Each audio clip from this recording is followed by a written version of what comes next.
पाकिस्तान और श्रीलंका के दरमियान 16 जुलाई से 2 टेस्ट मैचेस की सीरीज़ का आगाज़ हो रहा है और ये सीरीज़ पाकिस्तान के लिए इसलिए अहमियत की हामिल है कि ये टेस्ट चैम्पियनशिप में जो कि जिसका तीसरा सीज़न है उसमें पाकिस्तान की पहली सीरीज़ है और बाबर आजम की कप्तानी के हवाले से भी ये सीरीज़ बहुत ज़्यादा अहमियत की हामिल है, जिसे आखिरी 10 टेस्ट मैचों में सिर्फ एक कामयाबी मिली है और आखिरी 6 मैचों में एक भी कामयाबी नहीं मिल सकी है। इसलिए भी पाकिस्तान टीम के लिए दौरा श्रीलंका बहुत ज़्यादा अहमियत का हामिल है। लेकिन सवाल ये पैदा होता है कि इस टूर में पाकिस्तान टीम अपने कौन से 11 प्लेयर्स मैदान में उतारेगी, जिसके लिए पाकिस्तान के स्क्वाड का ऐलान पहले ही किया जा चुका है। अगर हम स्क्वाड पर पहले निगाह डाल लें तो उससे आपको अंदाज़ा होगा कि इसमें से हम जो 11 बेस्ट प्लेयर चुन रहे हैं कारकर्दगी के अतबार से, जिसका हम तफसीली जायज़ा लेंगे कि बैटिंग के अतबार से, बॉलिंग के अतबार से कौन कौन से 11 प्लेयर्स हैं जो कि पाकिस्तान के स्क्वाड का हिस्सा होना चाहिए और ज़रूरत के तहत, कंडीशंस के तहत, यानी कि श्रीलंकन पिचेस पर कौन ज़्यादा कामयाब है, तो इसका भी हम जायज़ा लेंगे।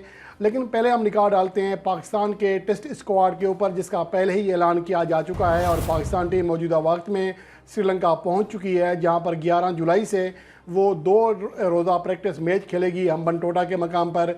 तो बहरहाल पाकिस्तान का जो टेस्ट स्क्वाड है उसमें कप्तान बाबर आजम और वाइस कैप्टन मोहम्मद रिजवान के अलावा आमिर जमाल शामिल हैं, जिनका अभी टेस्ट डेब्यू नहीं हुआ, अब्दुल्ला शफीक हैं, अबरार अहमद हैं, हसन अली, इमामुल हक, मोहम्मद हुरैरा, मोहम्मद नवाज़, नसीम शाह, नुमान अली, सलमान अली आगा, सरफराज सऊद शकील, शाहीन शाह अफरीदी और शान मसूद ये पाकिस्तान के स्क्वाड में शामिल हैं।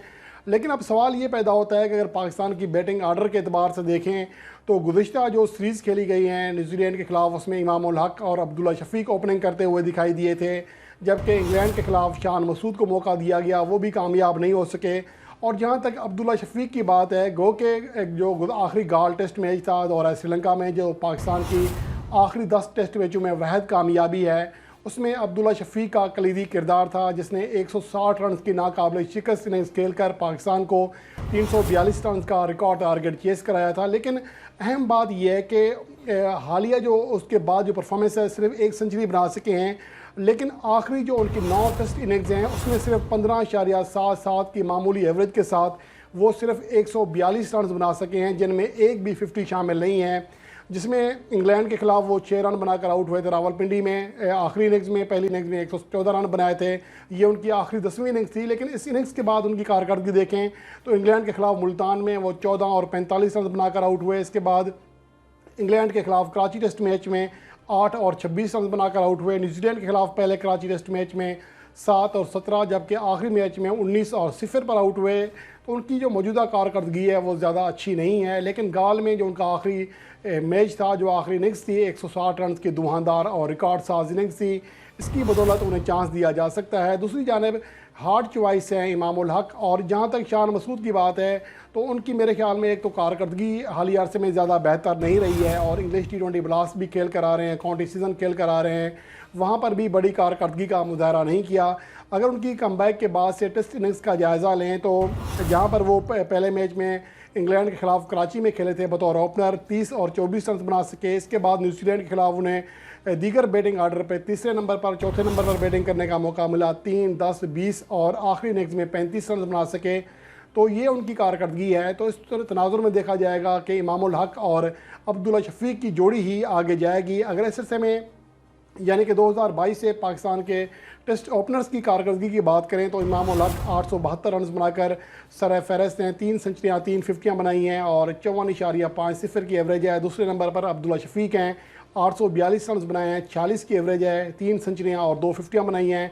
इसके मुकाबले में रिजवान और शान मसूद को एक एक इनिंग्स या एक एक मैच में बैटिंग करने का मौका मिला, 54 और 30 रन बना सके हैं। इसलिए पाकिस्तान की ओपनिंग जोड़ी क्लियर है कि इमामुल हक और अब्दुल्ला शफीक ही खेलेंगे। अलबत्ता वन डाउन पोजीशन के हवाले से सवाल पैदा होता है कि किसको खिलाया जाएगा। एक तो ये बहस भी शुरू हो गई है, एक मकामी चैनल है उनकी जानिब से कहा गया है कि रिजवान को बतौर बैट्समैन खिलाया जा सकता है, विकेट कीपर चूँकि सरफराज होंगे, जिसने आखिरी सीरीज़ में जो कमबैक सीरीज़ थी शानदार नतीजे दिए थे न्यूजीलैंड के ख़िलाफ़, इसलिए। लेकिन अहम चीज़ ये है कि वन डाउन पोजीशन पर क्या रिजवान को खिलाया जाएगा, जो कि मेरे ख्याल में फ़िलहाल सही फ़ैसला नहीं होगा, क्योंकि उनकी कारकर्दगी ज़्यादा बेहतर नहीं है। शान मसूद भी इस पोजीशन पर नाकाम हैं और मोहम्मद हुरैरा, जिन्हें क़ायद-ए-आज़म ट्रॉफ़ी में सबसे ज़्यादा एक सीज़न में रन बनाने का एजाज़ भी हासिल है, क्या वो सिलेक्शन के काबिल समझे जाएंगे, उनका डेब्यू कराया जाएगा। उनका अगर फर्स्ट क्लास क्रिकेट देखें इंतहाई शानदार है। 24 फर्स्ट क्लास मैचेस में 2252 रन बनाए हैं, 68.24 की एवरेज है, 8 सेंचुरियाँ और 8 50 हैं। शानदार कारकर्दगी है मोहम्मद हुरैरा की। अगर उन्हें देखा जाए नौजवान टैलेंट को पॉलिश करने के अतबार से तो मोहम्मद हुरैरा के लिए ये सीरीज़ एक शानदार मौका हो सकती है।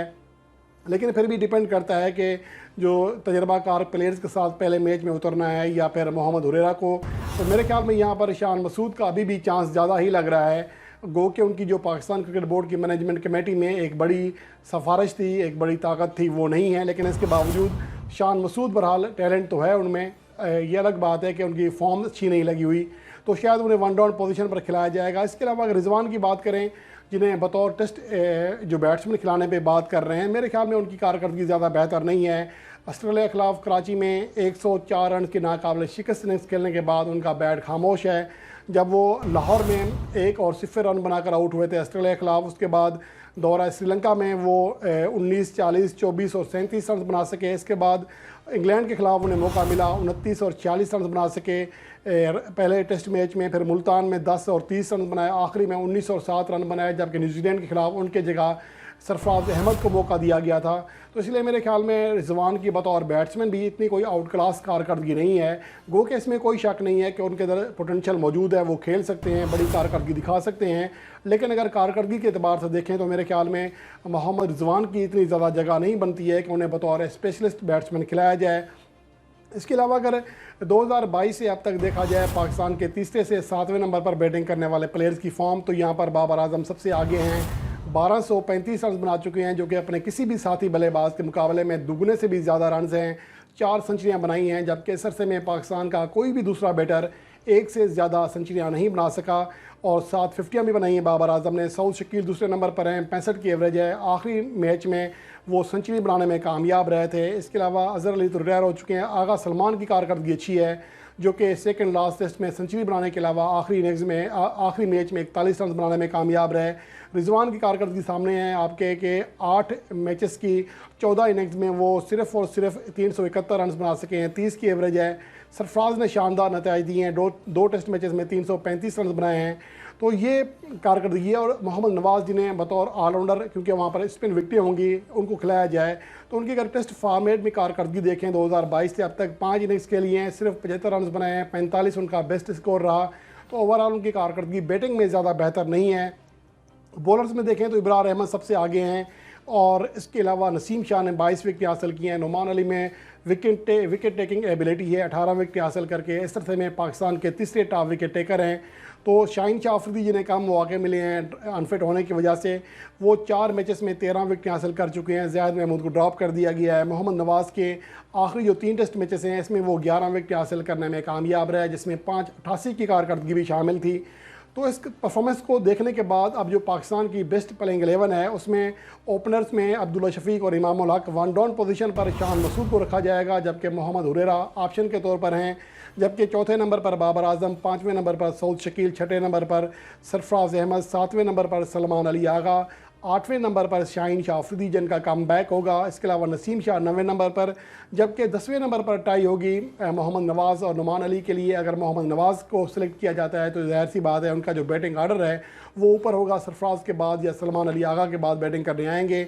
और अगर नुमान अली की सलाहियत देखें तो विकेट टेकिंग एबिलिटी उनकी ज़्यादा बेहतर है, तो उन्हें फिर 10वें नंबर पर खिलाया जाएगा। और उसके अलावा 11वें नंबर पर इब्रार अहमद हैं, जो कि इस अरसे में पाकिस्तान के टॉप विकेट टेकर हैं। टेस्ट फॉर्मेट में उनकी कारकर्दगी इंतहाई शानदार है, और श्रीलंका में चूँकि स्पिन विकेटें होंगी, इसलिए इब्रार अहमद को ड्रॉप करने का सवाल ही पैदा नहीं होता। तो ये पाकिस्तान की बेस्ट प्लेइंग 11 बन रही है मेरे निगाह में। तो अब देखना ये कि इसके हवाले से टीम मैनेजमेंट और कप्तान बाबर आजम क्या फ़ैसला करते हैं। और इसके हवाले से अगर आप भी राय दे सकते हैं कि इसमें कौन से प्लेयर को होना चाहिए या किसकी सिलेक्शन मैंने गलत की है, इसके हवाले से फिर जो है कभी बाद में डिस्कस करेंगे कि स्टेट्स के साथ और हक़ाइक़ के साथ कि इसमें क्या चेंजिंग होनी चाहिए थी। जो आप कह रहे हैं वो सही भी है या नहीं है, लेकिन उम्मीद है कि ये जो मैंने पेश किया है बेस्ट प्लेइंग 11, इसमें मामूली चेंज तो हो सकता है, लेकिन यही टीम पहले टेस्ट मैच में श्रीलंका के ख़िलाफ़ मैदान में उतरेगी।